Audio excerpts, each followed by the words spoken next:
caterpillars. Okay, so in case you've missed it, we on this show have been raising caterpillars, and now we have all these cocoons hanging out in there.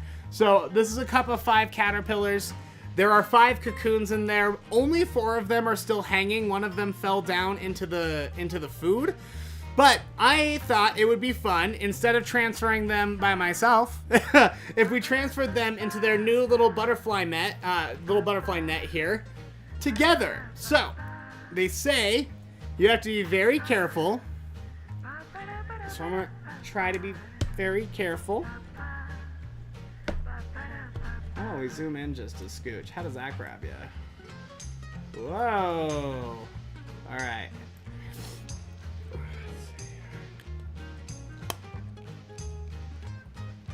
All right. So, they say you're supposed to take your cocoons here, sort of flip them like this so they're kind of hanging up against the lid. Then you take a cotton swab and you get rid of all of these extra webs. Oh, I'm sorry. Oh, someone's mad. I'm sorry. I didn't mean to make you...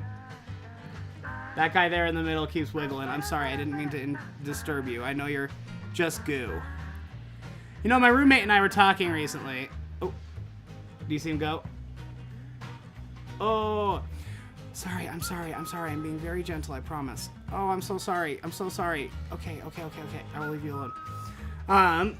Then you put them down here. So my roommate and I were actually talking recently about caterpillars, and she was telling me that she read something all about how caterpillars, when they turn into their cocoon, they turn into like a cellular goo. Like they don't have any part of a caterpillar left. They go into their cocoon, they go down into like a caterpillar soup, and then when they reform and they restructure, they come out the beautiful butterflies. But here's the crazy thing.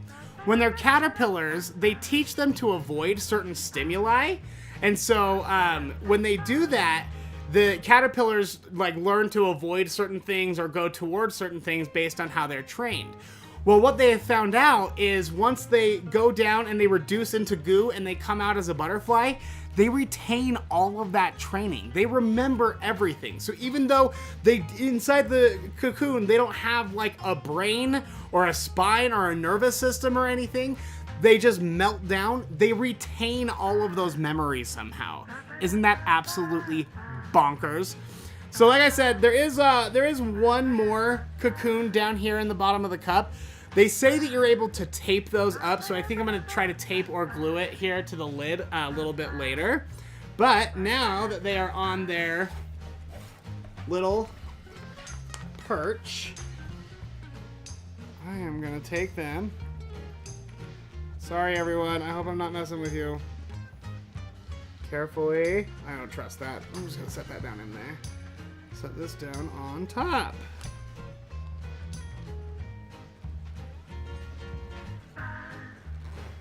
Alright, zipperoo. Alright, now. Voila. If you're wondering how the other caterpillars are doing, I actually can't pick them up right now because they are working on their cocoons. And if you start messing with them within 3 days, so once they build their cocoon, it needs another 3 days to actually harden. And if you mess with them during that point where it's hardening, you could actually kill them. So I'm leaving them alone for a few more days. But these guys have been cocooned since Saturday, so I figured that we were probably fine on Tuesday. Isn't that cool? I just think it's the coolest thing. Let me bring my camera back in. Anyway, so them's the caterpillars. They're gonna be butterflies soon. All right, so let's do some math here. Because we keep talking about how we're gonna have this big butterfly party at the park. And we don't know when that's gonna be. Because, you know, it really depends on them. So what I'm thinking is we will do, they gotta be cocoons for 7 to 10 days. So in another week, I would say we'll probably have butterflies. And then I'll probably keep them until next like Friday or Saturday. So what would usually work for you if we met up at the park together to go release these guys? Would a Friday or a Saturday work better? Because I'm thinking probably next Friday or Saturday if we have butterflies, that's when we're going to want to do it. Tell me, let me know in the comments or shoot me a text to 601-557-CAT1. Alrighty,